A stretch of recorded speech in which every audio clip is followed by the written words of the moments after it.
श्री महाराणा प्रताप जी ने घास की रोटी खाकर अपने सनातन धर्म की रक्षा करी थी।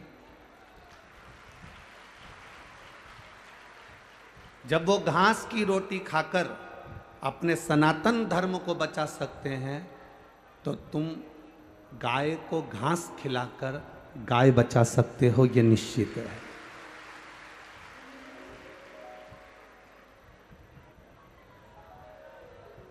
शिव महापुराण की कथा 24,000 श्लोकों का समावेश है और उसमें भगवान शंकर की अविरल भक्ति है। जिस भाव से हम इसको श्रवण करते हैं, भगवान उस भाव से हमारी कामना पूर्ण करता है। ये जरूरी नहीं है कि सीवर वाला महाराज तुमको दिख रहा है कि नहीं दिख रहा, प्रदीप मिश्रा नजर आ रहा है कि नहीं आ रहा। मूल है आप जहां बैठे हो। हम तो कार्यकर्ताओं से भी निवेदन करेंगे, तुम्हें खड़े रहने की जरूरत नहीं है, क्योंकि बार बार कोटा में शिव पुराण की कथा नहीं हो सकती। आपको जहां जगह मिले वहां बैठकर शिव महापुराण की कथा को सुनो और झोली पसार कर प्रणाम कर कर सुनना। ये इतने पत्र यहाँ जो आए हैं, ये तो पहले दिन के पत्र हैं, अभी 4 दिन बाकी है। इन पत्रों में आपका विश्वास लिखा हुआ है कि भोले बाबा ने आपको क्या क्या दिया है।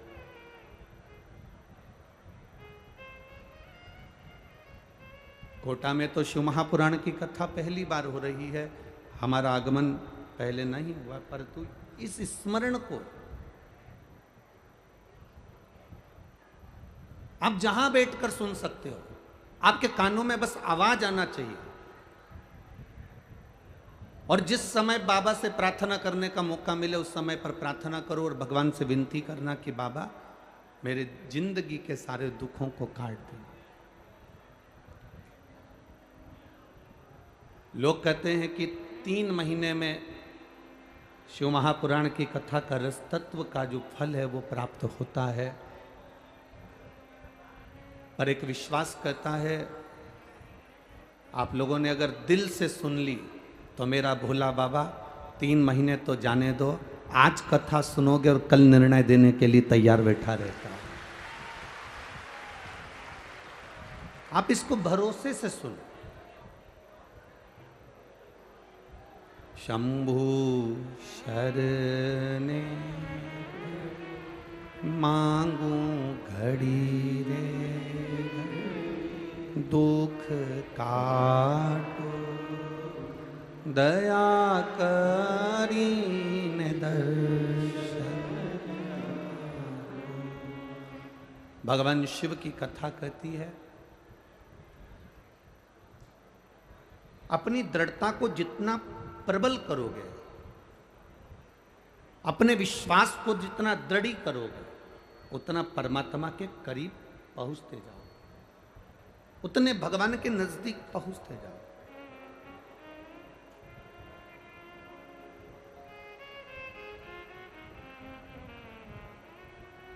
देखिए,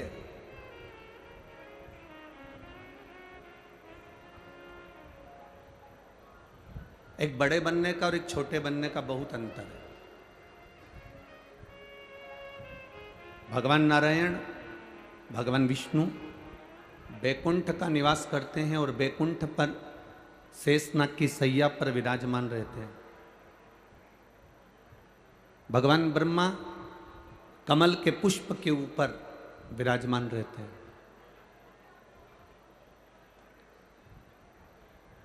पर मेरे महादेव ना बैकुंठ में रहते हैं, ना ब्रह्मलोक में रहते हैं, ना इंद्रलोक में रहते हैं, ना देवलोक में रहते हैं। मेरे महादेव केवल इस संसार सागर के मृत्यु लोक में जो कैलाश पर्वत है, उस कैलाश पर्वत पर उनका निवास होता है। मृत्यु लोक।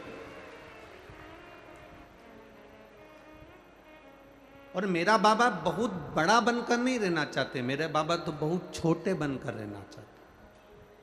क्योंकि जितने जितने व्यक्ति बड़ा बनता चले जाता है ना, उसकी 3 चीजें चली जाती है। हमने पहले भी कथा में कहा, जितने बड़े बनते जाओगे उसकी तीन चीजें चली जाएगी। एक हंसी चली जाती है, एक रोटी चली जाती है, तीसरा उसके हाथ की ताली चली जाती है। आप जितने बड़े बनते जाओगे आपकी तीन चीजें चली जाती है, तीन चीजें आपकी गायब हो जाती, तीन चीजें जाती है। सबसे पहले नंबर पर बड़े बनने पर आपकी जो हंसी है वो समाप्त हो जाती है। अगर कोई बड़ा व्यक्ति अगर हंसता भी है ना तो बड़ा सोच समझ कर हंसता, हंसूं कि नहीं हंसूं, पहले विचार करना पड़ता है उसको कि हंसूं कि नहीं हंसूं। और हंसेगा भी तो ऐसा हंसेगा जैसे तुम पार्टियों में देखना, माताएं जब बहुत वीआईपी रहे वे, बहुत वीआईपी रहे, और जब वो हंसती है तो एकदम थोड़ा सा हंसकर वो, क्योंकि ज़्यादा हंस देगी तो लिपस्टिक दांत में चिपक जाएगी, तो वो ज़्यादा तो हंस भी नहीं सकती। तो एक नंबर पर तो उसकी हंसी चली गई, दूसरे नंबर पर उसकी रोटी चली गई। ज़्यादा बड़े बन गए तो भोजन भी नहीं कर सकते अच्छे से, जो किसी ने लाकर दे दिया बस उतना खा लिया, अपनी मर्जी से आप भोजन भी नहीं ग्रहण कर सकते। और तीसरे नंबर पर हाथ की ताली, आपको मन को अच्छा लग रहा है कि मेरे को बड़ी प्रसन्नता हो रही है इस संवाद को सुनकर, मुझे बड़ी प्रसन्नता हो रही है इस कथा को सुनकर, मुझे बड़ी प्रसन्नता हो रही है इस आयोजन को लेकर, तो भी आप हाथ से ताली नहीं बजा सकते, क्योंकि ताली भी अगर कोई बहुत बड़ा व्यक्ति बजाता है तो बड़ी सावधानी से थोड़ी सी बजा लेता है, एकदम खुल कर नहीं बजा सकता, वो बजाना मुश्किल है।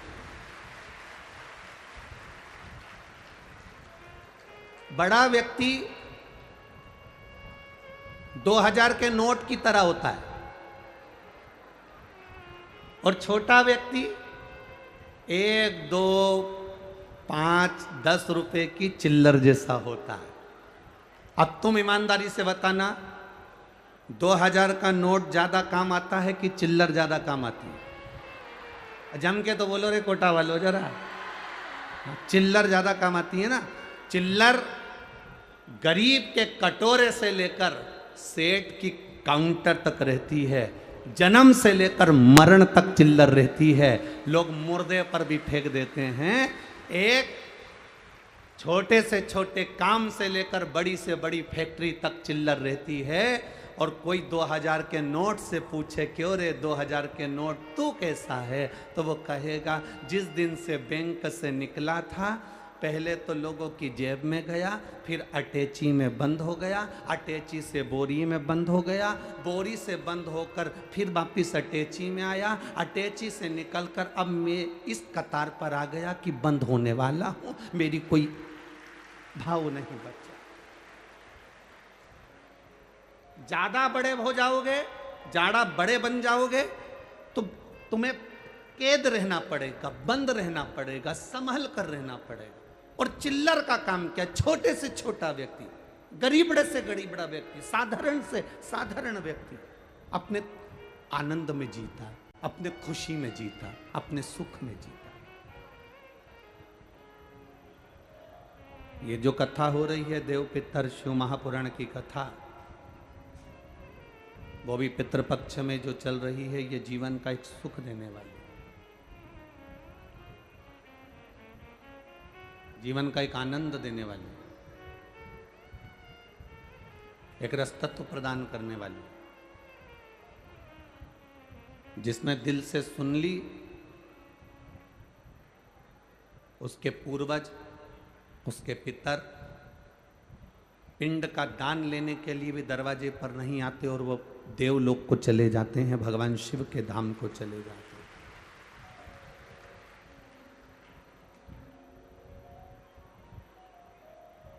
कितनी सुंदर कहती है शिव महापुराण की कथा, कहती है एक देवराज नाम का ब्राह्मण,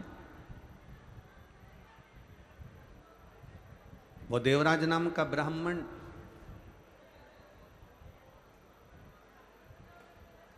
चोरी का धन ले जाकर भगवान शंकर के मंदिर में पहुंच जाता है और उस मंदिर में रहकर कुछ देर की शिव महापुराण की कथा सुन लेता है, कुछ देर।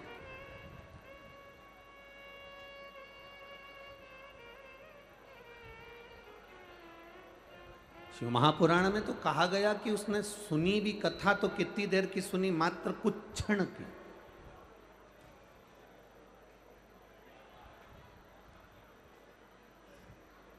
केवल कुछ क्षण की कथा श्रवण की।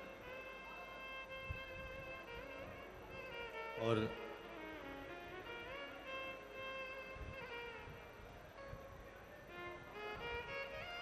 जब शिव महापुराण की कथा सुन रहा था तब शरीर में ताप पड़ रहा था।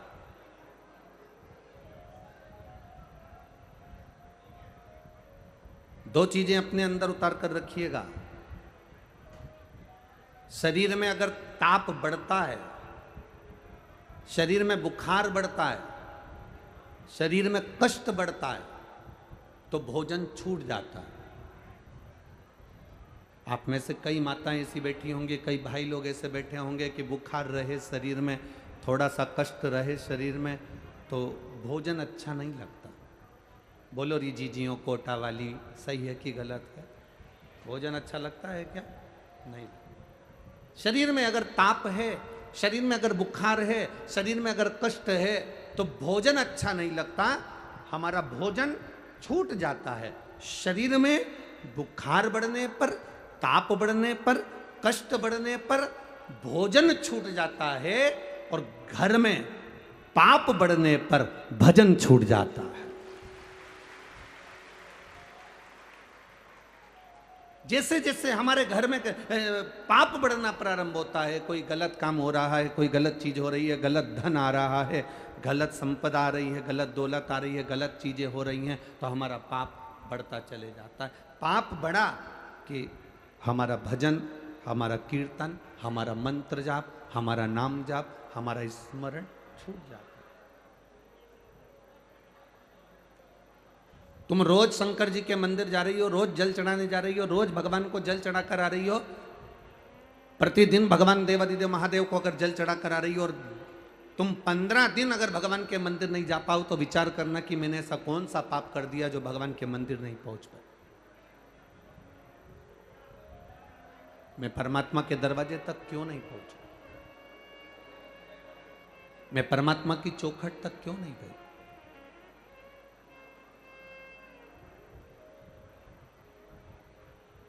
आप रोज रोज अगर मंदिर तक जा रहे हो,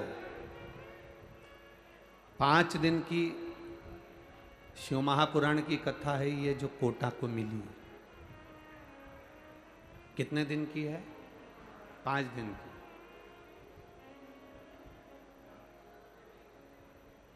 दिल से सुन लोगे तो ये झोली खाली नहीं जाएगी, ये भरा कर चली जाएगी। दिल से सुन लो।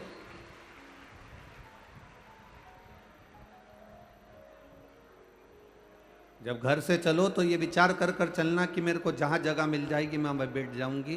सुन लो। अपने मुख से कुछ नहीं बोलकर केवल भगवान की कथा का रस तत्व ग्रहण करते चलो। शंभु शरणे पड़ी मांगू घड़ी रे घड़ी दुख का दया करी दर्शन दया करी दर्शन। दिल से सुनो इसको। आप जितने भावों से सुन लोगे उतने भाव से परमात्मा दे दे। देवराज ब्राह्मण चोरी का धन लेकर शिवालय तक पहुंच गए। अब आप कहोगे कि गुरुजी ये तो चोर था, चोरी का धन लेकर शंकर जी के मंदिर पहुंचा था, ये अच्छी बात थोड़ी ना है कि चोरी का धन लेकर शिव जी के मंदिर में जाना। चोरी का धन लेकर भगवान के मंदिर में पहुंचना ये अच्छी बात थोड़ी ना। हम एक बात कहना चाहेंगे आपसे,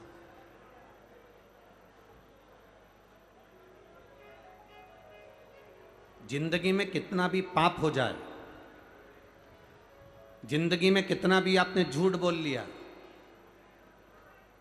जिंदगी में आपने कितना भी अपशब्द कह लिया, मनुष्य की देह में आने के बाद आपने कितना भी पाप करा हो, कितना भी झूठ बोला हो, कितना भी छल करा हो, पर शिव महापुराण की कथा कहती है इतना जरूर स्मरण रखना, इस शरीर से कितना भी पाप हो जाए पर भगवान का दरवाजा कभी मत छोड़ना, उसके दरवाजे पर जाते रहो।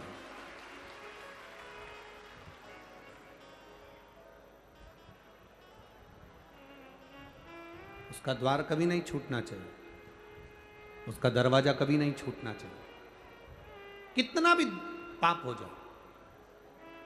एक व्यक्ति ने कहा, गुरुजी ये देवराज नाम का ब्राह्मण तो पाप करा था, चोरी करा था, चोरी करा हुआ व्यक्ति शंकर जी के मंदिर में काहे को गया? उसको तो धन लेकर अपने घर चले जाना था, चोरी करने के बाद शिव जी के पास क्यों गया? शिव महापुराण की कथा कहती है बच्चा नाली में गिर गया, बच्चा गटर में गिर गया, बच्चा कीचड़ में गिर गया, बच्चा गंदी जगह पर गिर गया, गिरकर बच्चा कीचड़ में से निकला। मोहल्ले के लोग, कॉलोनी के लोग, सोसाइटी के लोग, जहां रहने वाले लोग हैं, वो उस बच्चे को गले से नहीं लगाएंगे, उस बच्चे को चुप नहीं करेंगे, बच्चे से दूर से बोलेंगे भैया चुप हो जा, भैया चुप हो जा, भैया पानी ला दो, इसको पानी दे दो। मोहल्ले के लोग उस बच्चे को, मोहल्ले के लोग उस बच्चे को पानी दे देंगे, मोहल्ले के लोग उस बच्चे को चुप कराने का प्रयास करेंगे, पर मोहल्ले के लोग बच्चे को गले से नहीं लगाएंगे। मोहल्ले के लोग कभी उसको गले से नहीं लगाएंगे। बच्चा जब पानी में गिरता है, बच्चा जब कीचड़ में गिरता है, बच्चा जब गंदी जगह पर गिरता है, उसको गले लगाने वाला कोई नहीं होता। उसको गले लगाने वाला केवल उसकी माँ और उसका पिता, दो होते हैं जो बच्चे को गले लगा लेते हैं।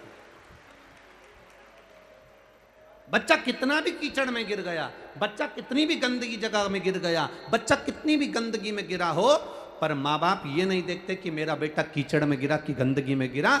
माँ बाप तो उसको चुप कराने के लिए अपने गले से लगा लेते हैं, अपने गले से उसको लगाकर अपनी गोदी में बिठा लेते हैं। उसी तरह जैसे गंदे बच्चे को भी माता पिता अपने गले से लगाते हैं, उसी तरह व्यक्ति कितना भी पाप करा हो, मेरा महादेव उसको गले से लगाता जरूर है, वो अपने हृदय से लगाता है। कर लिया उसने पाप, गलत काम हो गया, पर उसको अपने हृदय से।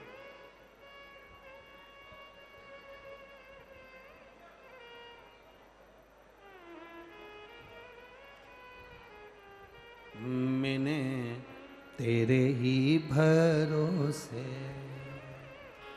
ओ बाबा तेरे ही भरोसे, हवा बिच उड़ती जावांगी, बाबा डोर हथो छड़ी ना कटी जावांगी, भोले मैं तेरी पतंग, शंभो मैं। हम कितने भी पाप कर्म कर बैठे हो, हम कितना भी झूठ बोल बैठे हो, हम कितना भी गलत कर्म कर बैठे हो, पर महादेव के मंदिर में एक लोटा जल जब हम लेकर पहुंचते हैं, देवादिदेव महादेव के मंदिर में शंकर जी को एक लोटा जल जब हम धीरे धीरे दिल से बाबा का गुणगान कर कर समर्पित करते हैं, बाबा जान जाता है कि ये पापी है, झूठा है, छली है, कैसा भी है, पर मेरा बेटा है, इसलिए मेरे दरवाजे पर आया है, मुझे गले लगाना।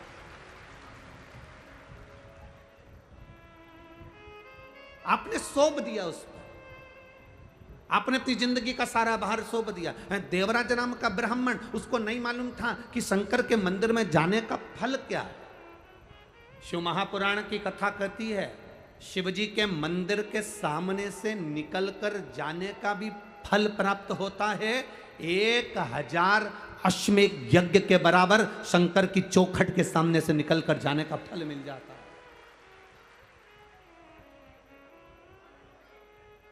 बोल बम का नारा है।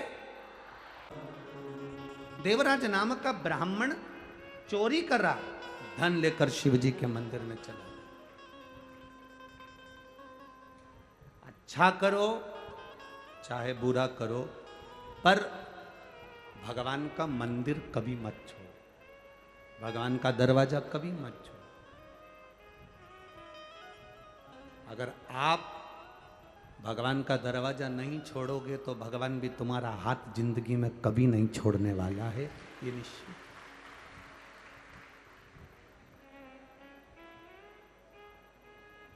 शिक्षा और परीक्षा ये दोनों अलग अलग है। ये कोटा की जो नगरी है, ये तो वैसे भी एजुकेशन में, विद्या में, पढ़ाई में आगे रही है। यहाँ पर पूरी दुनिया के बच्चे कोटा में कोचिंग करने के लिए आते हैं। यहाँ शिक्षा का केंद्र बिंदु है। मेरा एक निवेदन इस शिक्षा विद्या अध्ययन करने वालों के लिए भी, शिक्षा और परीक्षा दोनों अलग अलग पहलू हैं।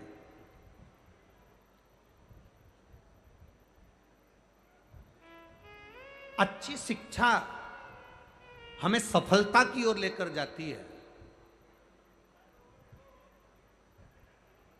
आप जितनी अच्छी कोचिंग कर रहे हो, जितनी अच्छी पढ़ाई कर रहे हो, अच्छी शिक्षा हमें सफलता की ओर लेकर जाती है।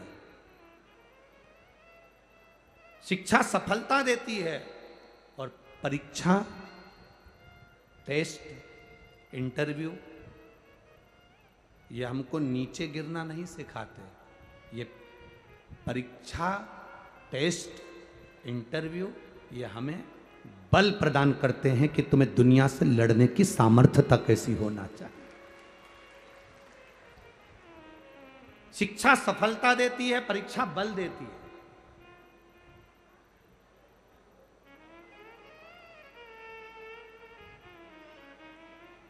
पर ना जाने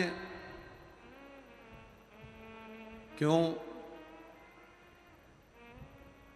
कोटा के विद्या केंद्र को, कोटा के शिक्षा केंद्र को, कोटा की एजुकेशन को ना जाने क्यों लोग, हम ये नहीं कहेंगे कि कोई, ना जाने लोग क्यों बदनाम कर कर कोटा से शिक्षा के केंद्र को फिर धीरे धीरे दबाना चाहते हैं।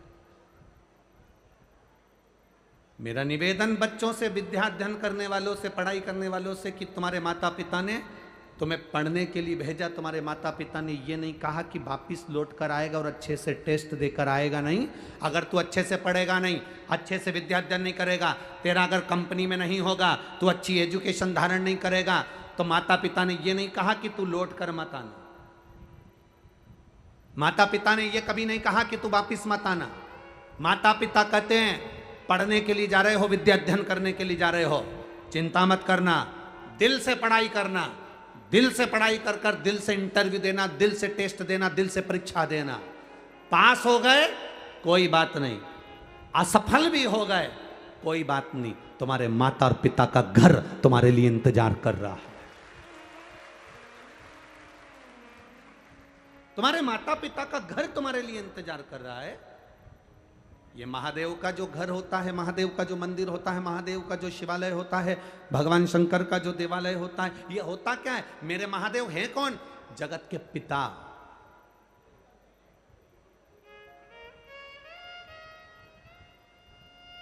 शिव महापुराण की विद्येश्वर संहिता में लिखा है, ब्रह्मा और विष्णु जी ने मिलकर मंथन करा। भगवान ब्रह्मा जी ने पूछ लिया था भगवान नारायण से, तुम्हारे पिता कौन है, तुम्हारे पिता हैं कौन? तब भगवान विष्णु के मुख से निकल गया था, शंकर मेरे पिता हैं, देवादिदेव महादेव मेरे पिता हैं। ये भगवान विष्णु के मुख से निकल गया तो ब्रह्मा जी को तो हंसी आ गई। ब्रह्मा जी ठाका लगाकर हंसने लगे।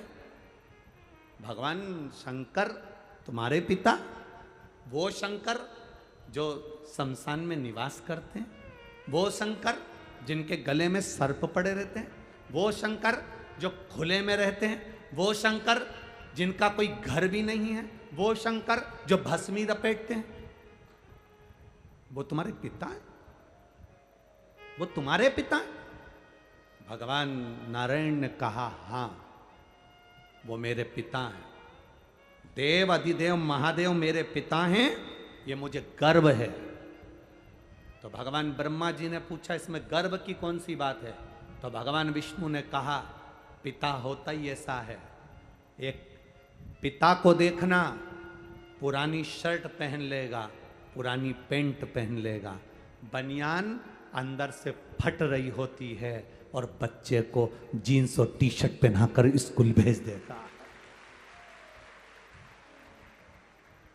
पिता में और बच्चे में अंतर है। भगवान नारायण करें, भगवान शंकर मेरे पिता हैं। भगवान ब्रह्मा जी को हंसी आ गई, ठाका लगाकर हंसे कि शंकर जी जो भस्म रपेटते हैं, शंकर जी जो सांपों की माला धारण करते हैं, शंकर जी जो शमशान में निवास करते हैं, शंकर जी जो खुले में निवास करते हैं, शंकर जी जिनका कोई घर नहीं है, शंकर जी जो गंगा की धार जिनके मस्तक पर चलती रहती है, शंकर जी जो भांग धतूरे के स्मरण करते हैं, शंकर जी जो भस्म में रमे रहते हैं, शंकर जी जो आंख बंद करके बैठे रहते हैं, वो आपके पिता हैं। भगवान विष्णु कहते हैं पिता होता ही ऐसा है, दुनिया के लोगों को करोड़ों की जायदाद दे देता है और खुद वीराने में जाकर बैठ जाता है, वो पिता होता है, वो शंकर है, वो देवाधिदेव महादेव है, वो शिव है, ओघड़ी है, शंकर है। दुनिया को सुख देता है, स्वयं वीराने में रहता है। आप इतने आए हो लाखों की संख्या में, यहां से जाते समय अगर कोई गिनती कर सके तो करना। कथा के पहले दिन आप लोग लाखों की संख्या में आए हो, दूसरे दिन की चिंता बढ़ गई है, माननीय विधायक महोदय जी की भी और ओम बिरला जी की भी। दूसरे दिन की चिंता बढ़ गई है कि बैठोगे कहां, तेरा क्या होगा कालिया। चिंता व्याप है तो कहां कहां बैठोगे, कहां, जरा विचार करिए। किस जगह पर विराजोगे। और जितने तुम अंदर भरे हो ना इस ग्राउंड में, उससे आधे बाहर पेड़ों के नीचे रोडों पर बैठे हुए हैं, जहां जहां आवाज जा रही है लोगों के पास, जहां तक आवाज पहुंच रही है वहां आधे वहां भी हैं, गाड़ियों के पास, ग्राउंड के पास।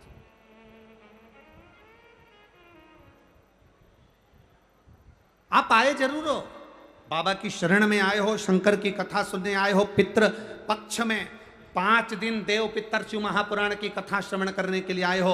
आप आए जरूर हो, पर इतना स्मरण करना, इतना ध्यान रखना कि तुम अकेले नहीं आए हो, कथा सुनने के लिए तुम अकेले नहीं पहुंचे हो।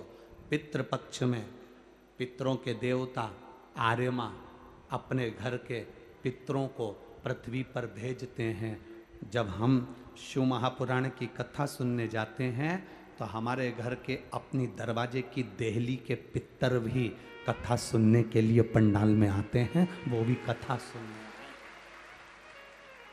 आज आपको और हमको कोटा की धरा पर अपने आप को गौरवान्वित होना चाहिए। अभी तक हम पंडालों में कथा सुनते थे तो हम खुद सुनते थे, पर आज हम अपने घर के दरवाजे से निकलकर कथा के पंडाल तक पहुंचे हैं तो हम अकेले नहीं जा रहे। हमारे पूर्वजों को, हमारे पितरों को, हमारे आहूतों को, हमारे वासुकों को हम लेकर जा रहे हैं, जो कि कथा तुमने नहीं कहा कि तुम चलो, फिर भी वो कथा सुनने के लिए तुम्हारे पीछे पीछे आए, कथा श्रवण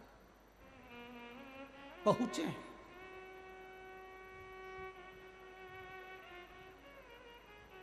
देवराज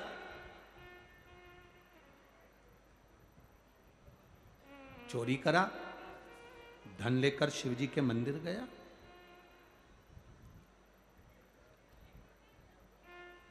मंदिर से बाहर निकला, मंदिर में बार बार लोग चिल्लाकर कह रहे थे हर हर महादेव। तो देवराज को गुस्सा आ रहा था, क्रोध आ रहा था, देवराज का मन चिढ़ रहा था।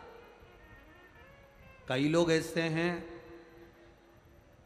जिनको सनातन धर्म अच्छा लगता है, उनको कोटा में शिव महापुराण अच्छी लगेगी। जिनको सनातन धर्म से नफरत है उनको शिव पुराण में भी कहीं ना कहीं ऐब नजर आए।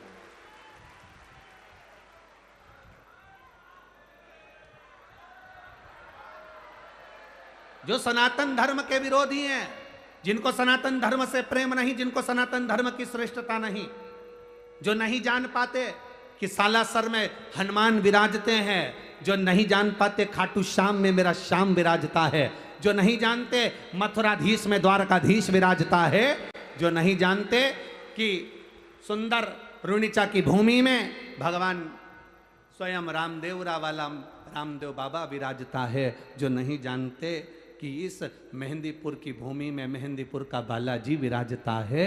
सारी दुनिया का लोग कहते हैं शिक्षा का केंद्र बिंदु कोटा है, राजस्थान है। हम कहते हैं पूरी दुनिया के पूर्वजों पितरों और उनके पूर्वजों का केंद्र बिंदु भी राजस्थान ही है।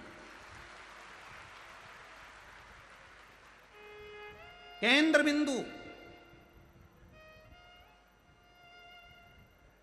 ये एक शब्द नहीं बोलते।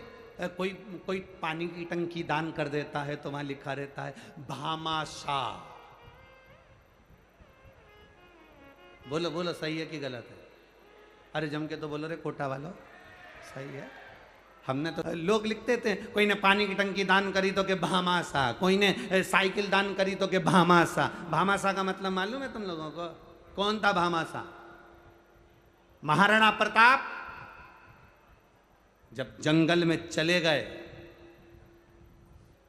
सारी सत्ता जब विधर्मियों ने ले ली, तब एक राजस्थान का ऐसा सेठ जिसका नाम था भामाशाह, उसने महाराणा प्रताप के पास में जाकर कहा मेरी विरासत की सारी जायदाद तेरी है, पर इन मुगलों को मारकर फिर सत्ता स्थापित कर।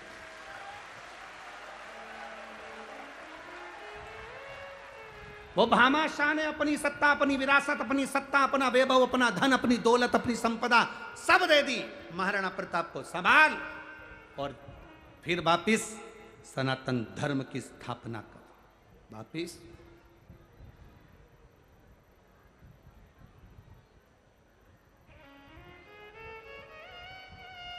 जरा विचार करना जरा, उन्होंने तो अपनी पूरी प्रॉपर्टी दे दी थी। तुम अगर कहीं का आ जाए तो अपनी बैठने की जगह नहीं दो।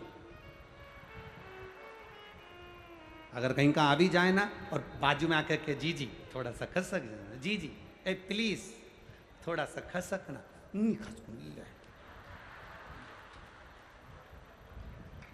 अब बैठी थी तीसरी में और फैल गई, ले नहीं हट। तो उसने भी जाते जाते अब इतने में तो इसको क्या बोलिए, अब शिव पुराण तो धरी रह गई, महाभारत चालू हो गई। अब कहां गए?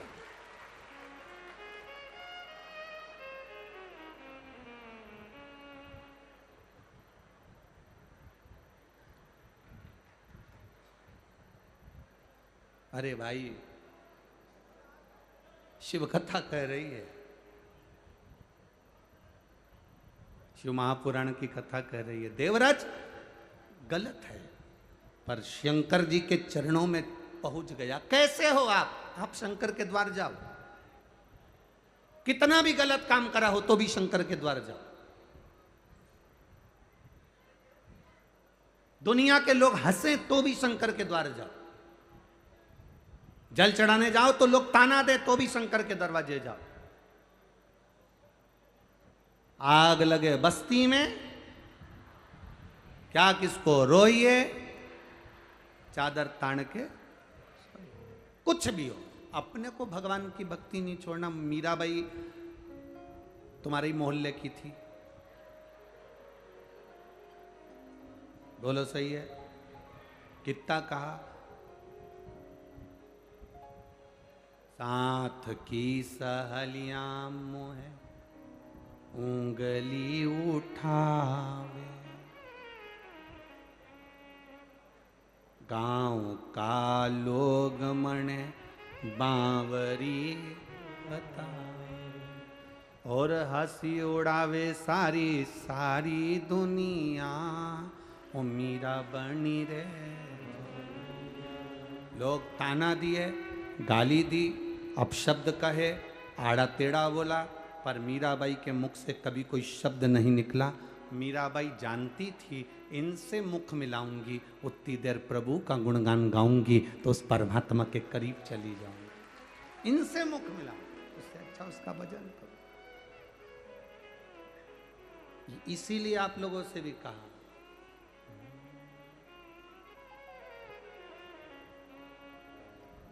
अपमरी के पेड़ के नीचे पहुंच गया। जब चिल्ला रहे थे हर हर महादेव तो देवराज को ठीक नहीं लगा और वो बेलपत्र के वृक्ष के नीचे पहुंचा। जब वो बेलपत्री के वृक्ष के नीचे गया, उसके प्राण छूटे, उसके प्राण समाप्त हुए। प्राण छूटते से यम के दूत उसको बंदी बनाने के लिए आए। जब यम के दूत बंदी बनाने के लिए आए तो उसी समय पर भगवान शंकर स्वयं नंदी लेकर देवराज को लेने के लिए आए। देखिए, भगवान शिव की आराधना करने वाले को लेने के लिए यम के दूत नहीं आते। शिव की आराधना करने वाले को लेने के लिए भगवान विष्णु के पार्षद नहीं आते। शिव की आराधना करने वाले को लेने के लिए शंकर भगवान के गण नहीं आते। शिव की आराधना करने वालों को लेने के लिए स्वयं मेरा देव अधिदेव महादेव नंदी लेकर आता है। स्वयं शिव,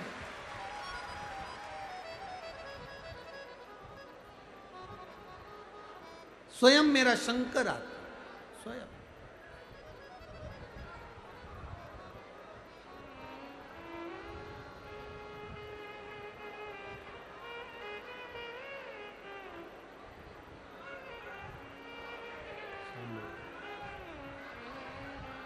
शंभु, हम हमारी कथा में हमेशा कहते हैं, आप लोगों से निवेदन, कथा सुनने के लिए आए हो तो कथा का लाभ लीजिएगा। टाइम पास करने के लिए तो किसी दूसरे महाराज को भी बुला सकते हो जो तुम्हारा समय बर्बाद करे और समय निकाले। आपसे निवेदन पहले भी करा है, अपने घर से 2 पानी की बोतल लेकर चलो। बोलते हैं कि नहीं बोलते? बोलो, जम के बोलो जरा। बोलते हैं ना? 2 पानी की बोतल लेकर चलो, छाता साथ में लेकर चलो, कुछ खाने का सामान लेकर चलो दूसरे को खिलाने के लिए। पर कथा ना छूटे। तुम्हारे पास में भी अगर कोई पानी बांट रहा हो तो उसके हाथ जोड़ लो कि मेरे को 2.5 घंटे की कथा सुन लेने दो, उसके बाद तुम्हें जो करना है करो। पर निवेदन, थोड़ा कथा पर ध्यान।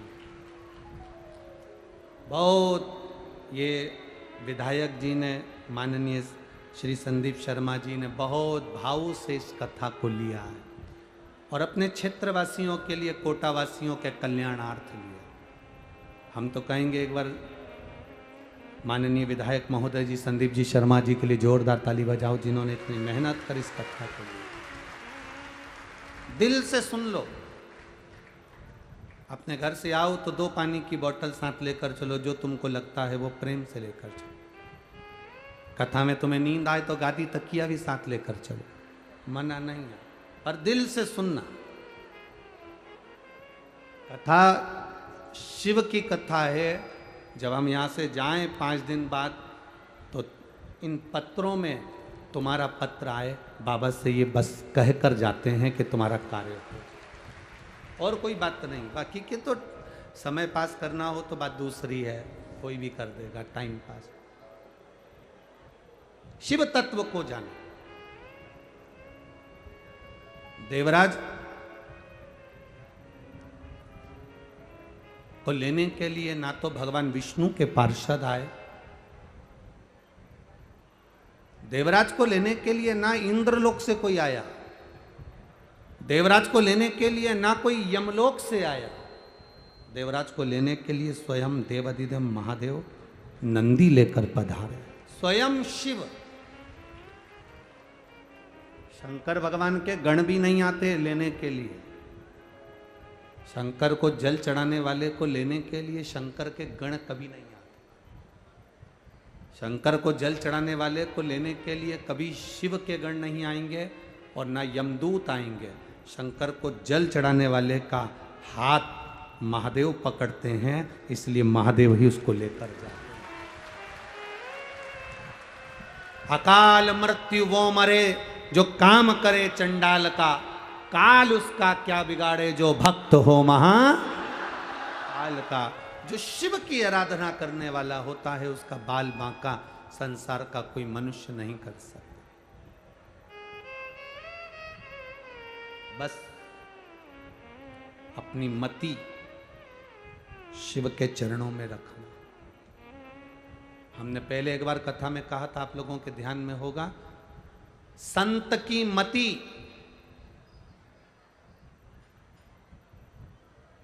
संत की मति और गृहस्थ में रहने वाले की श्रीमती,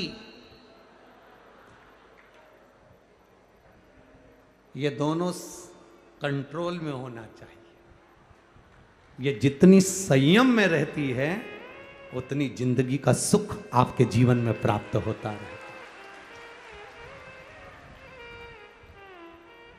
हम ये नहीं कह रहे कि तुम श्रीमती को दबा कर रखो, वो दबने वाली नहीं है।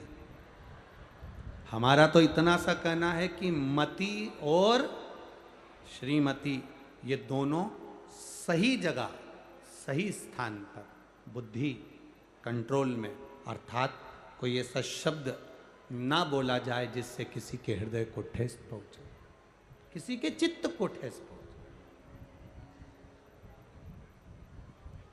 मति को भी सही जगह लेकर जाइए। सत्संग में, भजन में, कीर्तन में, कोई बीमार है उसकी सेवा में, कोई कष्ट में है उसके कष्ट को मिटाने के लिए मति को भी सही जगह लेकर जाइए।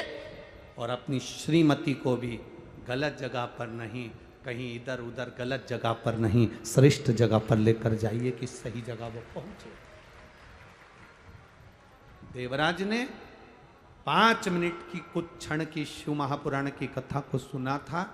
सुनकर देवराज बेलपत्री के वृक्ष के नीचे चला गया था। वहां उसको याद नहीं रहा कि ये बेलपत्री का वृक्ष है। बेलपत्री की छांव में उसके प्राण छूट गए। बेलपत्री की छांव में उसके प्राण छूट गए।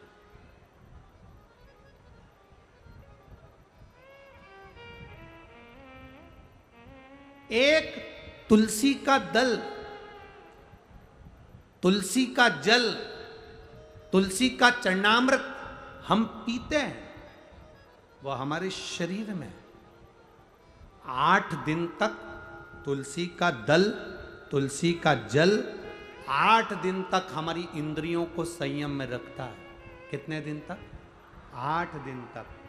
विष्णु पुराण कहती है बेलपत्री, एक बेलपत्री का आधे से आधा पत्ता भी, या भगवान शंकर पर चढ़ा हुआ जल, या बेलपत्री का आधे से आधा पत्ता भी, या एक पत्ता भी हम ग्रहण करते हैं, शिवजी पे चढ़े हुए जल को हम पीते हैं, तो हमारी इंद्रियों में तुलसी का जल 8 दिन तक रहता है। बेलपत्री का जल, बेलपत्री का पत्ता 1.25 महीने तक हमारे उदर में हमारी इंद्रियों को संयमित करता है।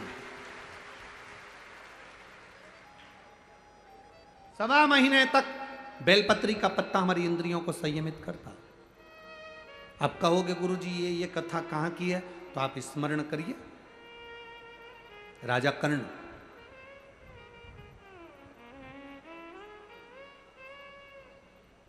एक खड्डे में उसका रथ का पहिया फंस गया।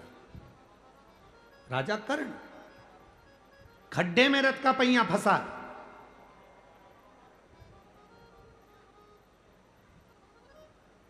स्वयं रुक्मणी जी ने कहा भगवान कृष्ण से, आपने ये कर्ण मर रहा था और आपने अर्जुन का साथ दिया। कर्ण मर रहा है और तुमने अर्जुन का साथ दिया। भगवान कृष्ण कहते हैं, सुन रुक्मणी, ये कर्ण की गलती है। अभिमन्यु पानी देखकर मरते समय पानी मांग रहा था, पर अभिमन्यु को पानी नहीं दिया गया। पास में छाजल पड़ी थी, बोतल पड़ी थी छाजल।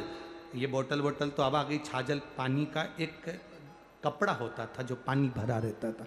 छाजल पड़ी है पानी की, पर कर्ण ने पानी नहीं दिया। आखिरी में वो पानी जहाँ गिरा था वहाँ कीचड़ हो गया था रथ के चलते चलते चलते चलते, और कर्ण का रथ उस खड्डे में फंस गया। मरते समय अगर जल दे देता तो कर्ण पानी के खड्डे में डूब कर नहीं मरता। मरते समय जल नहीं दे पाया। स्वामी, राजा कर्ण का रथ खड्डे में फंस गया, वो मर गया, मारा गया। 16 दिन तक राजा कर्ण का अंतिम संस्कार नहीं हुआ था। 16 दिन राजा कर्ण को अंतिम अग्नि संस्कार नहीं किया गया, अंतिम संस्कार नहीं किया। क्यों? उस युद्ध के मैदान में कोई जाने को तैयार नहीं था। उस युद्ध के मैदान में कोई पहुंचने को तैयार नहीं था। कर्ण की पत्नी वृषाली और सुप्रिया दोनों को मालूम पड़ा कि मेरा पति मर गया। कर्ण की पत्नी को मालूम पड़ा, वैशाली को और सुप्रिया को मालूम पड़ा हमारा पति मर गया। पहले कर्ण के 10 बच्चे थे, 10 लड़के थे। 10 लड़के में से 9 लड़के कर्ण के युद्ध के मैदान में मर चुके थे। केवल एक लड़का जीवित था जिसका नाम वृषकेतु था। केवल एक वृषकेतु जीवित था। और सुप्रिया जो भगवान शंकर की आराधना में डूबने वाली थी, शंकर की आराधना में रमने वाली थी, और उस सुप्रिया को मालूम पड़ा कि मेरा पति मर गया और मरे हुए आधा घंटा निकल चुका है, पति के प्राण छूट चुके हैं। कोई गिद्ध, कोई पशु, कोई पक्षी, कोई जानवर, कोई जलचर, कोई थलचर उसको ना खा जाए, उसकी गति ना बिगड़ जाए, उसके शरीर को कोई भक्षण ना कर जाए, कोई असुर उसके ऊपर आक्रमण ना कर जाए, उसके शरीर के कोई टुकड़े ना कर दे। सुप्रिया आंख से आंसू बहा रही है। कर्ण की दोनों पत्नियां वृषाली और सुप्रिया रो रही हैं। बेटे वृषकेतु ने आकर कहा, मां पिता मर चुके हैं, पिता शांत हो गए, पिता के प्राण छूट गए, मां पिता चले गए, पिता समाप्त हो गए। और उस जगह पर समाप्त हुए हैं जहां पर युद्ध हो रहा है। वहां से बॉडी को उठाना, शव को उठाना कठिन है। आसपास युद्ध चल रहा है, बीच में पिता और दुश्मनों का खेमा है, करा क्या जाए। सुप्रिया ने अपने बेटे वृषकेतु से कहा, केवल एक काम करो वृषकेतु, केवल एक काम कर, मेरा पति मर गया, उसके शरीर के पास में जा, युद्ध के मैदान में कहीं अगर बेलपत्र का वृक्ष हो, उस बेलपत्र के वृक्ष में से एक बेलपत्र तोड़कर मेरे पति के नजदीक में या उसके शरीर के पास ले जा। मां, उस युद्ध के मैदान में जहां पिता का शव पड़ा है, चारों तरफ युद्ध हो रहा है, कैसे जाएंगे? वो बेलपत्री का फल क्या होता है? बेलपत्री के वृक्ष की एक पत्ती का फल क्या होता है? शिव महापुराण की कथा कहती है, देव पितर, शिव महापुराण की कथा कहती है कि ये पितृपक्ष 16 दिन जो कर्ण को मिले हैं वो साधारण नहीं थे। एक बेलपत्र का पत्ता वृषकेतु तोड़ता है, तोड़कर वृषकेतु युद्ध के मैदान में रथ पर सवार होकर युद्ध लड़ता लड़ता पिता के नजदीक में जाता है। रथ चलता रहता है, वृषकेतु नीचे कूद जाता है। और कर्ण का 10वें नंबर का बेटा छोटा, 9 बेटे मर चुके थे राजा कर्ण के, कर्ण स्वयं मर चुका था। एक बेलपत्र उठाकर वृषकेतु ने राजा कर्ण के नजदीक में, उसके पास में उस बेलपत्र को रख दिया। उस बेलपत्र को रखने का फल क्या हुआ वो देखिए कि कर्ण के प्राण छूटने के बाद कर्ण को मरा हुआ आधा घंटा निकल चुका था। बेलपत्र रखते से ही कर्ण के प्राण यमदूत बंदी बनाकर जो लेकर गए थे, तब चित्रगुप्त महाराज के सामने प्राण खड़े थे। और चित्रगुप्त महाराज ने कहा, क्या चाहते हो कर्ण? कर्ण कहता है, मुझे भूख लग रही है। राजा चित्रगुप्त ने कहा, जाओ सोने की पुड़ी लाओ, चांदी की सब्जी लाओ, हीरे की गुलाब जामुन लाओ, पीतांबर की थाली लाओ, सोने की पुड़ी, भजिया, जलेबी, हीरे और पन्ने के दिए गए। तो कर्ण रोने लगा कि मैं ये कैसे खाऊंगा, मुझे अन्न तो दो। इतने में चित्रगुप्त महाराज ने कहा, तूने मृत्यु लोक में रहकर सबको सोना चांदी हीरा पन्ना दिया, पर कभी अन्न का दान नहीं करा, तो तुझे अन्न मिले तो मिले कैसे, प्राप्त कैसे हो, कैसे मिलेगा।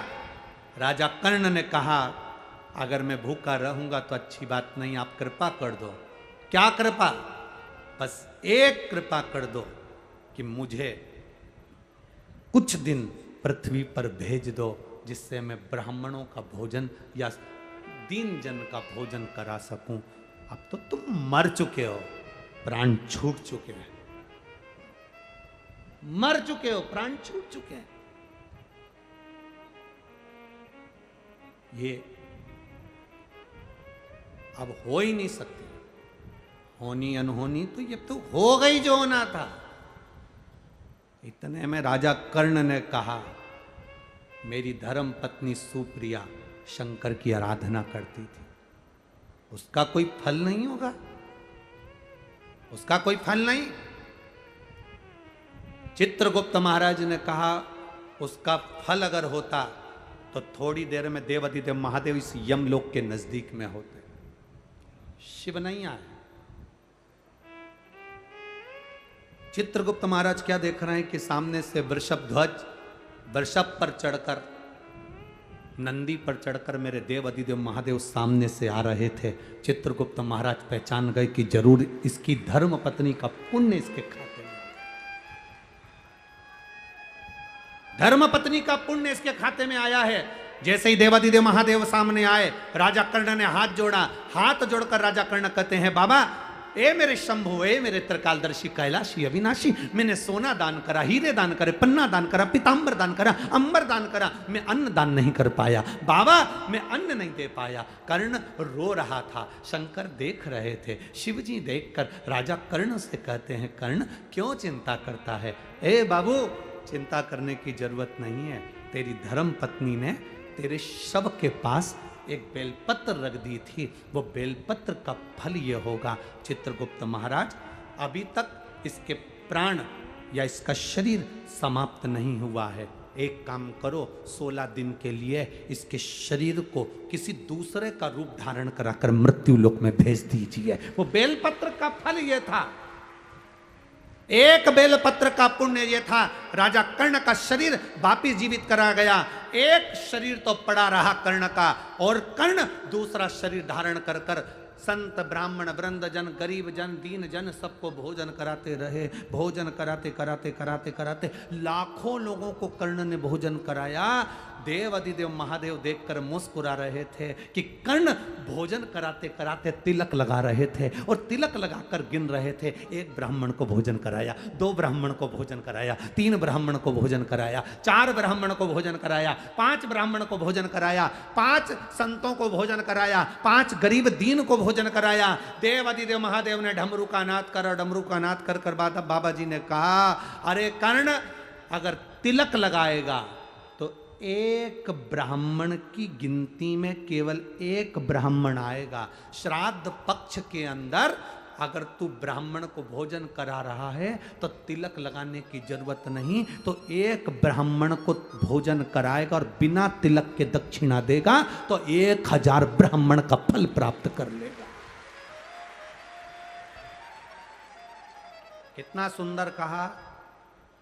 डाक तिथि पर भोजन कराओ तो तिलक कर कर दक्षिणा दो, पर अगर 16 श्राद्ध में, मान लो चतुर्थी का श्राद्ध है, पंचमी का श्राद्ध है, द्वितीया का श्राद्ध है, तृतीया का श्राद्ध है, सप्तमी का श्राद्ध है, अष्टमी का श्राद्ध है, ब्राह्मण को बुलाया, साधु जन को बुलाया, गुरुजन को बुलाया, किसी को भोजन करने बुलाया, आपने दक्षिणा दी पर तिलक नहीं लगाया, तो ये मान लो पंचमी का श्राद्ध। पंचमी को तुमने कहा कि हमारे दादाजी शांत हुए थे, तुमको नहीं मालूम कि पंचमी पे और कोई भी गया होगा, तुम्हें उसका स्मरण नहीं है।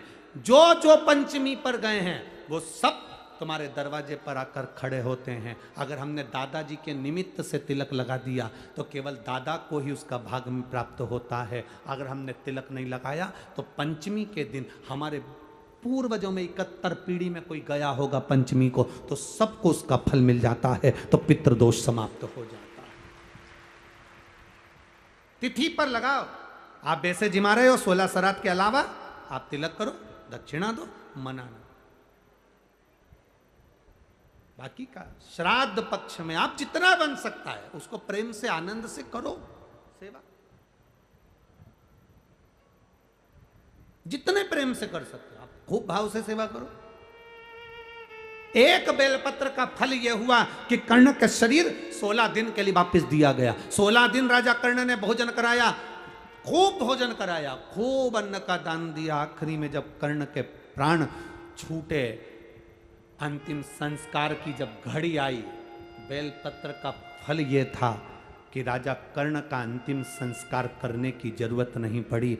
देव अधिदेव महादेव की दृष्टि पड़ी, राजा कर्ण का शरीर और उसकी आत्मा सूर्य देवता में विलीन हो गई। ये कर्ण का एक आनंद सूत्र है। सुप्रिया कर्ण की पत्नी आंख में आंसू ढालकर देवाधिदेव महादेव के चरणों में पहुंची।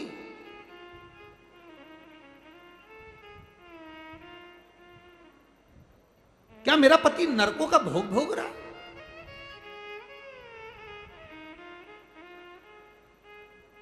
क्या मेरा पति नरकों के भोग को भोग रहा? देव अधिदेव महादेव के मंदिर में जाते सी सुप्रिया ने शंकर जी के मंदिर में जब बुआरी लगाई, झाड़ू लगाई, पोछा लगाया और वहीं पर पड़ी रहती, वहीं पर स्मरण करती। शंकर के दरवाजे की चौखट की चाकरी देती क्या है पत्रों में। ये बहुत बहुत साधुवाद है संदीप जी शर्मा जी आपको कि पितृपक्ष में कोटा की धरा पर आप इस कथा को लेकर आए हो, इसके लिए साधुवाद है। और मेरी माताओं, मेरी जीजियों, मेरे भाई और मेरे जीजाओं जितने बैठे हो, सावधानी से सुनना। बहुत थोड़े समय की कथा है, जितनी ले सकते हो जिंदगी में लो, बिना बात विवाद की आप इस कथा को ग्रहण करो। हो सकता है हमारी बात का आपको बुरा लगे, पर देखो इंजेक्शन मार, छोटे से बच्चे को इंजेक्शन लगवाती है तो माँ का दिल दुखता है। छोटा सा है, सिस्टर आराम से लगाना, डॉक्टर आराम से लगाना, छोटा सा है। पर सिस्टर डॉक्टर जानते हैं अगर इंजेक्शन सही से नहीं लगाऊंगी तो कहीं इसको पोलियो ना हो जाए, कहीं इसका शरीर बेकार ना हो जाए, कहीं से चेचक की बीमारी ना हो जाए। सिस्टर उसको गोद गोद के लगाती है जिससे ये बच्चा बाद तक, आखिरी तक अच्छा लगे। हमारी बात का बुरा लगे तो ये समझना भोलेनाथ जी इंजेक्शन जरा गोद गोद के लगा रहे हैं, इसलिए थोड़ा सा लग रहा है। तुम्हारी जिंदगी संवर जाए। तुम्हारा जीवन बड़ी मुश्किल से तो कोटा में आना हुआ, और कोटा मिली है कथा तो ले लो, जितना ले सकते हो बटोर लो इसको, जितना ले सकते। कथा कह रही है अब इनने कोई बेल तो बांधी नहीं, भभूति तो लगाई नहीं, नरियल मरियल तो कहीं बांध के आए नहीं। केवल शिव मंदिर में जाना है, एक लोटा जल दिखावे से नहीं विश्वास से चढ़ाना। भरोसा तुम्हारा पक्का होना चाहिए, कोई दूसरा नहीं करेगा। तुमको छींक आई ना, छींकना तुम्हें पड़ेगा। खांसी तुमको आई ना, खांसना तुमको पड़ेगा। खांसी तुमको आ रही हो और तुम अपनी बहू से कहो खांस खांस, बहू खांसेगी, बहू भी कह देगी सासू खांसी तो तेरे को आ रही है। छींकना तुमको आ रहा है और तुम मुंह खोल के बैठे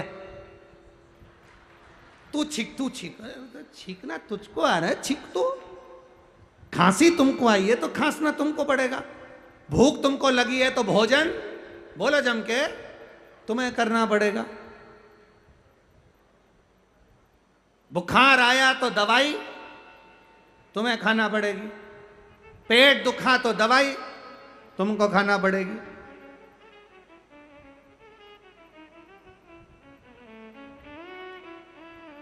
कर्म तुम्हारे बेकार हैं, उसको कोई दूसरा नहीं काटेगा। शंकर के मंदिर जाकर अपने कर्म को काटना तुमको पड़ेगा, कोई दूसरा नहीं काटना, कोई नहीं काटेगा। मत बुरे कर्म कर बंदे वरना पछताएगा, भगवान की आंखों से तू बच जाएगा। बच नहीं।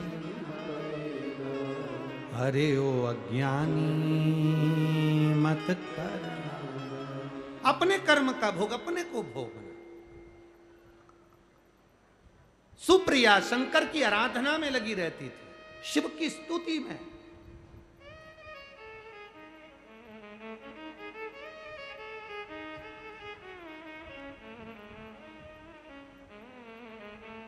अपने बेटे को वृषकेतु को सुप्रिया ने एक बेलपत्र का फल जो दिखाया तो वृषकेतु भी जान गया कि बेलपत्र का रस तत्व क्या है। देवपितर गोपितर का वर्णन शिव महापुराण की कथा कहती है। पितरों के जो स्वामी हैं वो आर्यमा स्वामी हैं।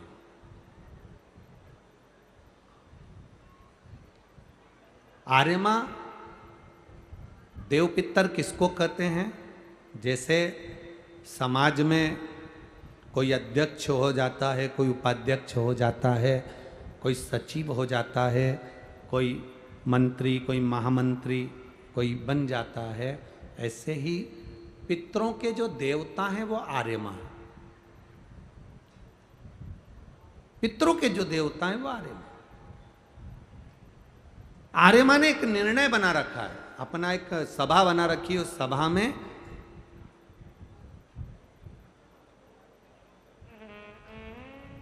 जो जीव अच्छा कर्म कर कर जाता है उसको एक पद पर प्रतिष्ठित कर दिया जाता है, जिसको देव पितर कहते हैं। देव पितर का काम क्या है? कोई तुमसे पूछे कि पितर और देव पितर में अंतर क्या है, पितर और देव पितर में अंतर क्या आता है, देव पितर का कार्य क्या है?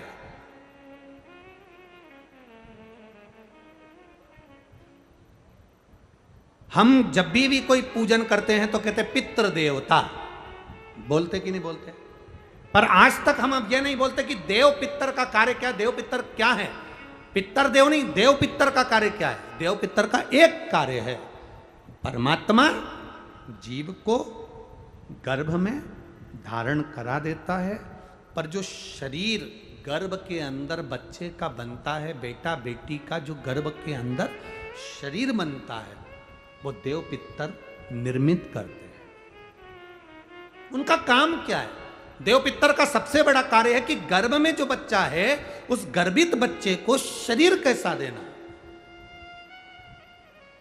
उसके नेत्र ज्योति कम रखना है, श्रवण शक्ति कम रखना है, उसकी छाती में, उसके हृदय में, उसके दिल में छेद करना है, हड्डी को कमजोर करना है, पांव टेढ़ा करना है, हाथ टेढ़ा करना है, या उस शरीर को सही तरह से निर्मित करना। ये देव पितर का काम।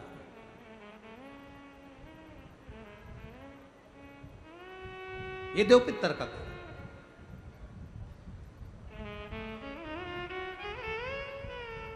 एक जैसे आप लोगों के स्मरण में होगा कि श्राद्ध पक्ष के अंदर चुटकी भर आटा दरवाजे की दोनों चौखट पर डाला जाता है। किसी किसी के यहाँ दरवाजे पर आटे से रंगोली बनाई जाती है।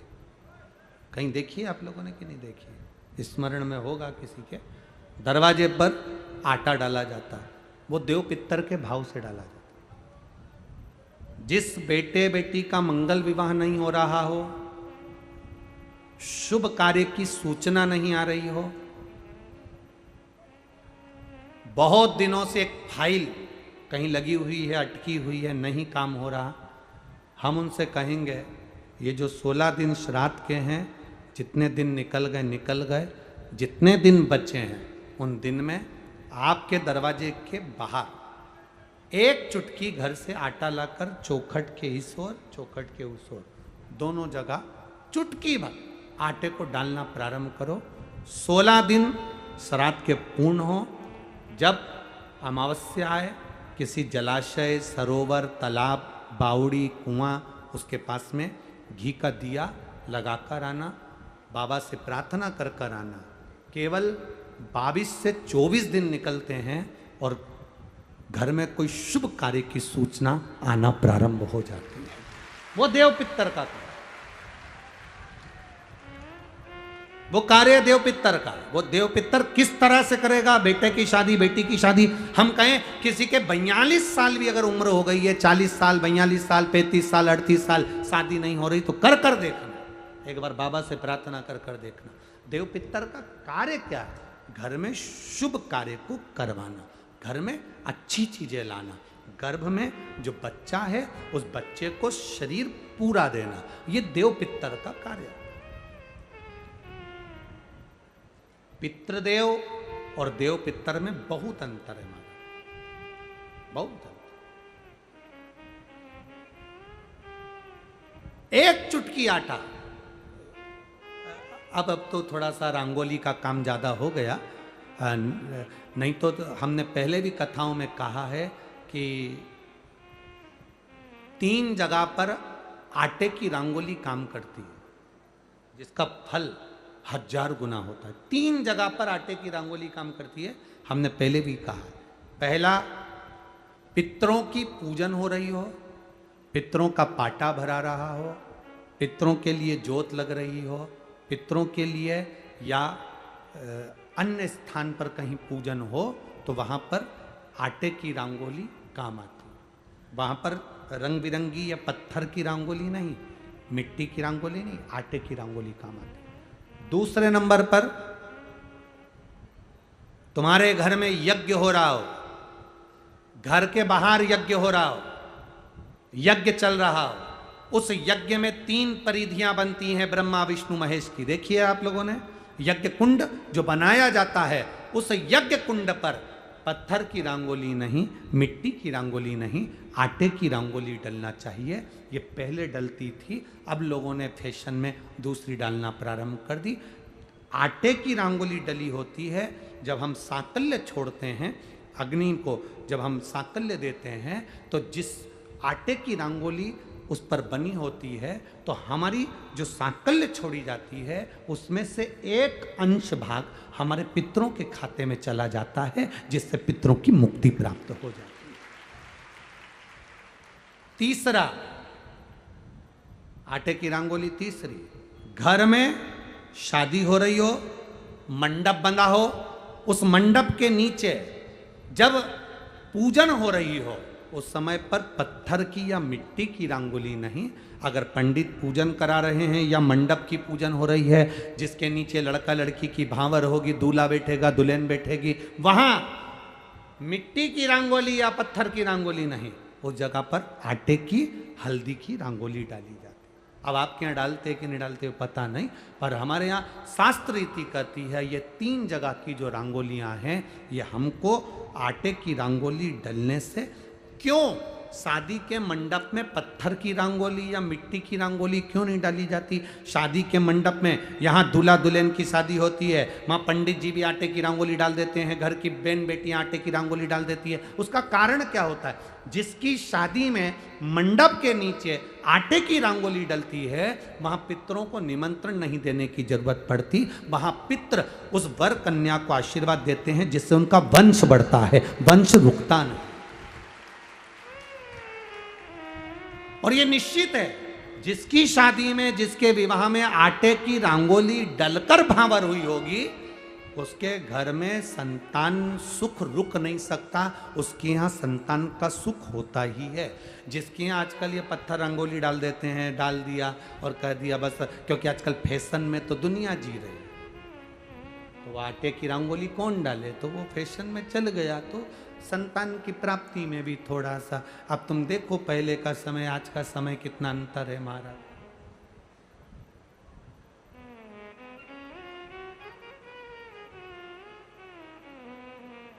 पहले के समय में संतान का सुख शादी के 1-2 साल में प्राप्त हो जाता था। आज के समय में संतान का सुख जब तक डॉक्टर के यहाँ दोनों जांच नहीं करा कर आ जाए, दिखा कर नहीं आ जाए, सब लोग कह रहे हैं डॉक्टर साहब जरा देखो संतान, डॉक्टर साहब बोले जांच करना पड़ेगी, बहू की भी जांच हुई, बेटे की भी जांच हुई, सब अच्छा है, उसके बाद भी संतान का सुख नहीं।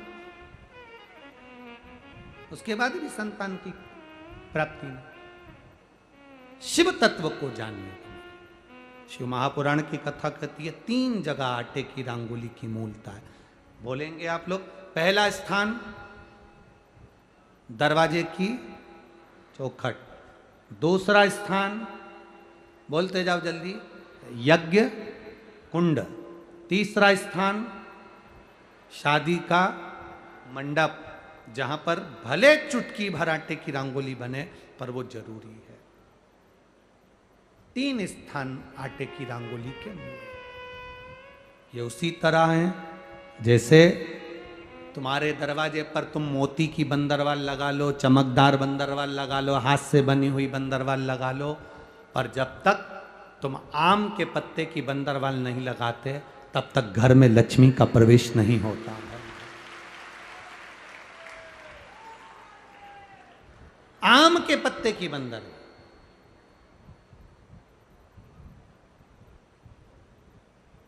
कहा गुरुजी आम के पत्ते की क्यों?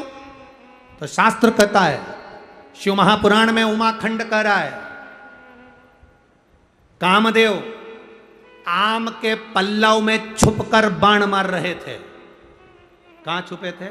आम के पल्लव में, आम के पत्तों में छुपकर कामदेव बाण चला रहे।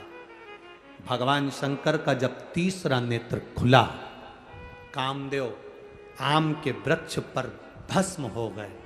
आम का वृक्ष जलने लगा, आम के पत्तों में अग्नि प्रकट होने लगी।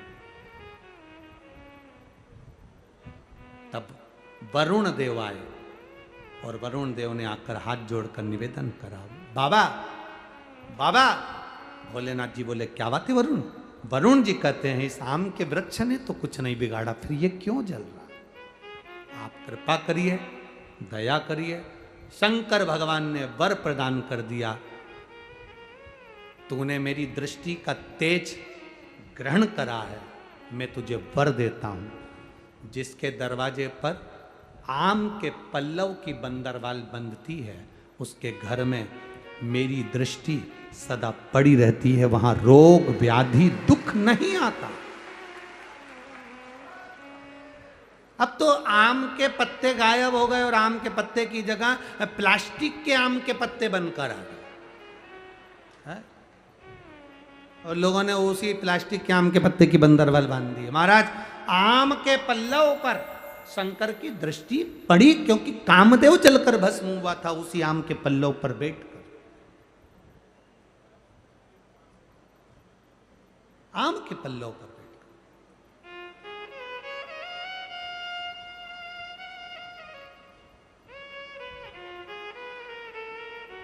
महाराज शिव कथा कर रही है, भगवान शंकर का संवाद कर रहा है, भगवान शंकर का स्मरण कर रहा है। जब सुप्रिया ने अपने पुत्र से कहा, वृषकेतु से कहा कि शिव भक्ति से भगवान शंकर को 1 लोटा जल जब हम पितृपक्ष में भी समर्पित करते हैं तो हमारे पूर्वजों को वो जल प्राप्त होता है। 1 लोटे जल से पितरों की तृप्ति है। कैसे महसूस करोगे? तारकासुर के पिता बजरंगासुर, तारकासुर के पिता का नाम था बजरंगासुर। तारकासुर की मां बजरंगासुर की पत्नी बारंगी। जब बजरंगासुर मर गया, बारंगी वन में घूम रही थी, भ्रमण कर रही थी, और वारंगी जब वन में भ्रमण कर रही थी तो उसको ऐसा महसूस होता था कि कोई मेरे साथ चल रहा। वारंगी ने ये बात अपने पुत्र तारकासुर से कही कि मुझे ऐसा लगता है कि मेरे साथ कोई चलता है, मैं अकेली बेधव्य विधवा भ्रमण करती हूं और कोई मेरे साथ है। तारकासुर ने कहा, मां आप चिंता मत करो, अब की बार तुम वन में अगर विचरण करने के लिए जाओगी, वन में अगर घूमने के लिए जाओगी तो तुम्हारा पुत्र तारकासुर तुम्हारे साथ जाएगा। वारंगी ने कहा ठीक है। वारंगी वन में फिर विचरण करने घूमने के लिए गई तो बारंगी वन में एक वृक्ष के नीचे विश्राम की अवस्था में सो गई। स्वप्न में बारंगी को बजरंगासुर नजर आया और बहुत बहुत रो रहा है, बहुत मेरी गति है। शिव महापुराण की कथा कहती है पितरों के स्वप्न का वर्णन किया गया।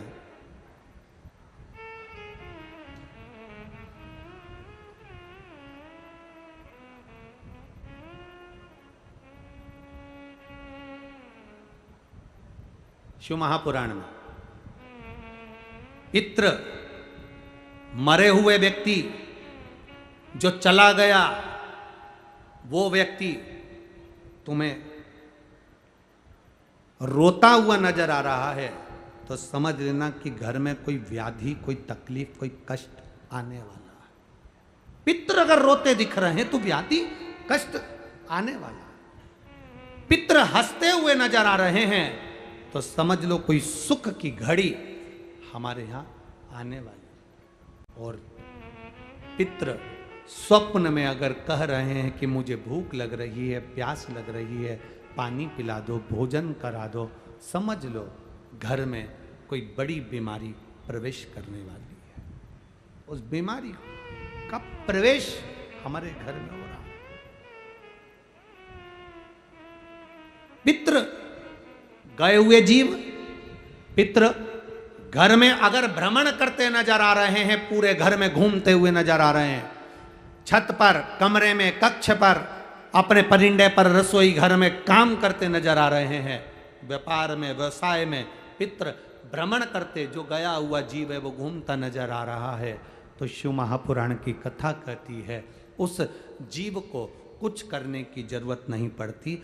पितृ घूमते हुए जब नजर आते हैं, जब हमारे पितृलोक में आराम से निवास करते हैं और आनंद से रहते हैं। 4 तरह के स्वप्न हैं, रोता हुआ देखना, हंसता हुआ देखना, भ्रमण करते हुए देखना, भूख और प्यास में व्याकुल देखना। इन चारों स्वप्न के लिए शिव महापुराण की कथा कहती है ये 4 स्वप्न पितरों के।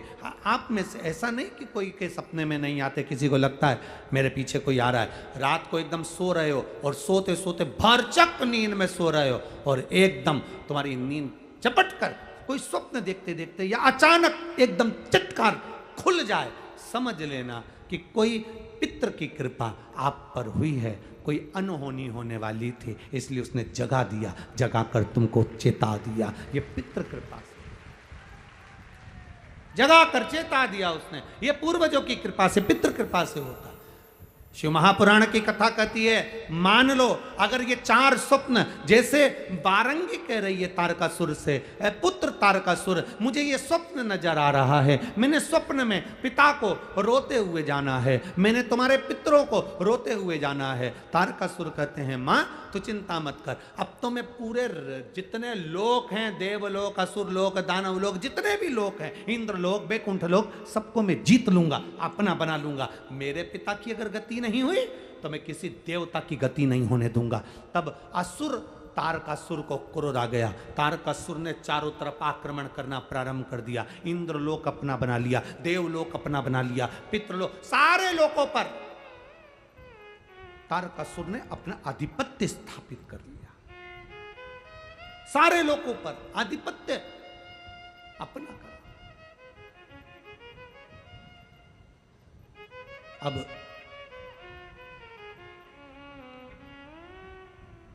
सभी लोक पर जब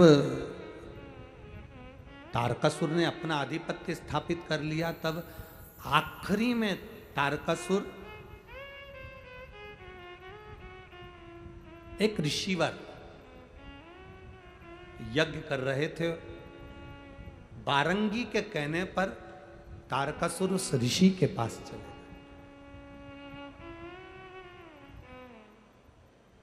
हाथ जोड़कर, तारकासुर ने अभी तक हाथ किसी के नहीं जोड़े थे, केवल वर चाहिए था तो ब्रह्मा जी के हाथ जोड़े थे, बाकी के किसी के नहीं जोड़े। आखिरी में हाथ जोड़कर ऋषिवर से कहा, बारंगी ने, मेरा पति मुक्ति नहीं हुई।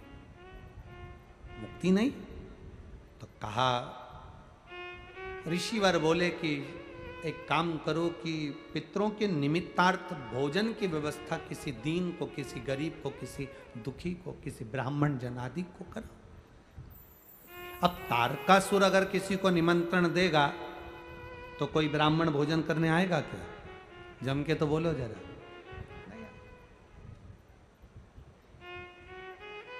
कहीं का डाकू जैसा स्वभाव वाला व्यक्ति किसी को खाना खाने बुला ले, ए महाराज, कल हमारे दादाजी मर गए थे, उनका भोजन है, सीधी तरीके से आ जाना। अब पंडित जी तो आधे तो बेचारे ऊपर से नीचे तक गीले हो गए, क्या भोजन करने जाएं? जब डरा कर बुलाया जाए, हे महाराज, कल हमारे दादाजी मर गए थे, उनका भोजन है, तुम आ जाना सीधी तरीके से। और बोला भी ऐसा कि सीधी तरीके से आ जाना। अब घर पे जाकर पंडित जी को बुखार आ गया। पत्नी ने पूछा, हुआ क्या? क्या हुआ? उसने बुलाया है, एक तो बोलता गंदा, ऊपर से अगर जरा सी भी गलती हो जाए तो मारने काटने दौड़ता। पत्नी बोली, तुम चिंता मत करो। और कंजूसड़ा इतना कि 1 रुपया तो छाती से छूट जाए, दूसरे का उठा के लिया था। अब दुख इतना हो रहा है कि हम खाना खाने गए और हमारी धोती और कुर्ता भी ले लिया। तो पंडितायन ने कहा, तुम चिंता मत करो, तुम तो भोजन करने जाओ। चले जाऊं? हाँ।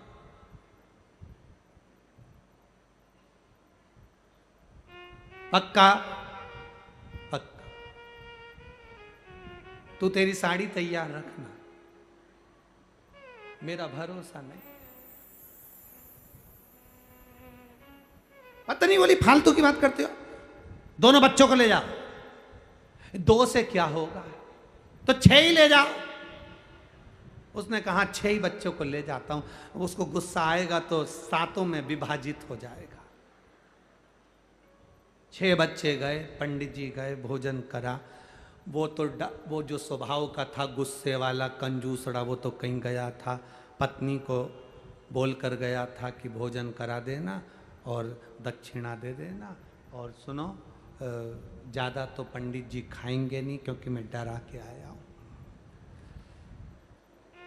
पंडिताइन पत्नी ने कहा, तुम चिंता मत करो, मैं भोजन करा दूंगी। पंडित जी आए, पंडित जी ने भोजन करना प्रारंभ करा। पंडित जी बिल्कुल नहीं खाए क्योंकि उनको तो डर इतना था। पर बच्चों को क्या डर था, वो तो जितना घर में बना था सब निपटा गए। बच्चों को क्या डर था? दक्षिणा दी। पंडित जी ने पूछा, सेठ जी नहीं दिख रहे हैं? आते होंगे। पंडित जी ने सोचा वो आए उससे पहले अपन चले जाएं तो अच्छा है, नहीं तो ऊपर जाना पड़ सकता है। बच्चों ने इतना खाया है, बच्चे इतने समझदार थे, उन्होंने अपनी मम्मी के लिए भी पूरन पोली, मालपुआ, पूड़ी सब जेब में भर ली थी, ले गए। सेठ जी आ गए, बहुत गुस्सेला था। आते से पूछा, पंडित जी खा गए? हाँ। ला रोटी ला मेरे लिए। पत्नी बोली, कुछ नहीं बचा। कहां गया? वो पंडित तो कम खाता, मैं डरा के इतना आया था। उसने तो बेचारे ने डर के मारे पसीना बह रहा था, 2 रोटी खाई, और उसके साथ में 6 आए थे, पूरा खा गए। इतने में पति तो उड़ देखा ना पूर, उठाई बंदूक, पंडित के घर दौड़ा। पति ने जाकर कहा पत्नी से, बहुत गंदा आदमी आता होगा। पत्नी बोली, तुम टेंशन मत लो, तुम तो खा के आ गए ना, पलंग पे सो, चद्दर ओढ़ो, बाकी के मैं निपट लूंगी, तुम सो। आते से उसने, पंडित पंडित, जो दरवाजा बजाया। पत्नी रोती हुई बाहर आई, आग लग जा, ना जाने मेरे पति को क्या खिलाया था, खा के मर गया, खाते से ही मर गया। तेरे यहीं से खा के आया था। और पत्नी ने उसके कपड़े पकड़े और उसको थाने ले जाने लगी। इतने में उसने तुरंत कहा, जी जी तेरे हाथ जोड़ो, जेब में से कमाई करके लाया था 50,000 रुपए, ये रख ले, किसी से मत कहना, तेरे पाँव पड़ो तो किसी से मत कहना। इतने में पत्नी रोती हुई, चले जा मेरे घर से। उसने बंदूक जेब में रखी, चुपचाप अपने घर चले गया। पत्नी ने अपने पति से कहा, उठ जा, उठ जा, उठा।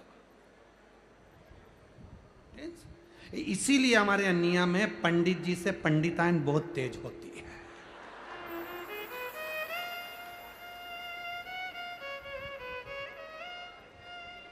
अब लोग हमसे कहते, गुरुजी तुम्हारी पंडिताइन, तो हम कहे आके देखो, तुम भी पधारो।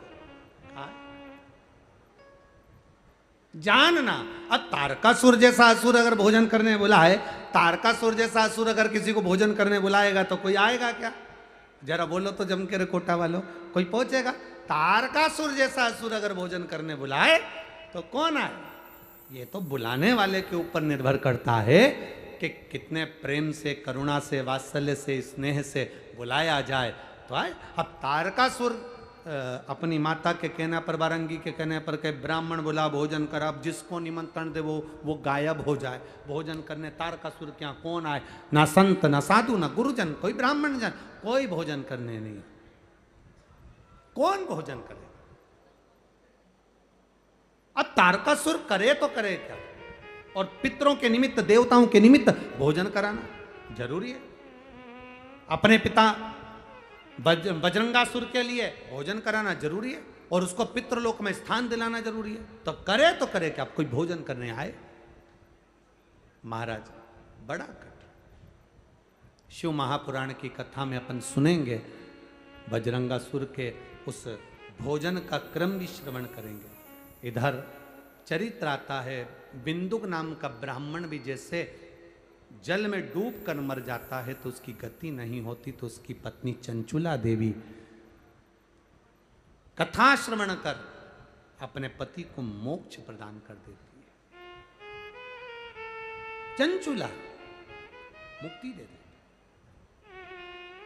अब तुमरुका जी कथा कहते हैं, चंचुला देवी शिवजी से कहकर ईश्वर जी और गोरा जी बनकर शंकर पार्वती जी आते हैं, कथा के यजमान बनकर कथा श्रवण करते हैं। जोरदार ताली बजाएं ईश्वर जी और गोरा जी के लिए। शिव पार्वती जी गणा और गौर बनकर ईश्वर जी और गोरा जी बनकर पधारे हैं। कल की कथा में अपन तारकासुर के पिता बजरंगासुर, वारंगी देवी और देव पितर का स्मरण करेंगे। कल की कथा में श्रवण करेंगे कि श्राद्ध पक्ष में वो कौन सी तिथि होती है जिस तिथि पर सफेद कलर का पुष्प देवाधिदेव महादेव को 5 जगह पर समर्पित कर दिया जाए तो पितरों को मुक्ति प्राप्त हो जाती है। ऐसे देव पितर शिव महापुराण की कथा में, कल की कथा में अपन श्रवण करेंगे। आप सब आज की कथा को यहाँ पर विराम की ओर ले रहे हैं। दोनों हाथ उठाकर एक बार जोरदार हार हार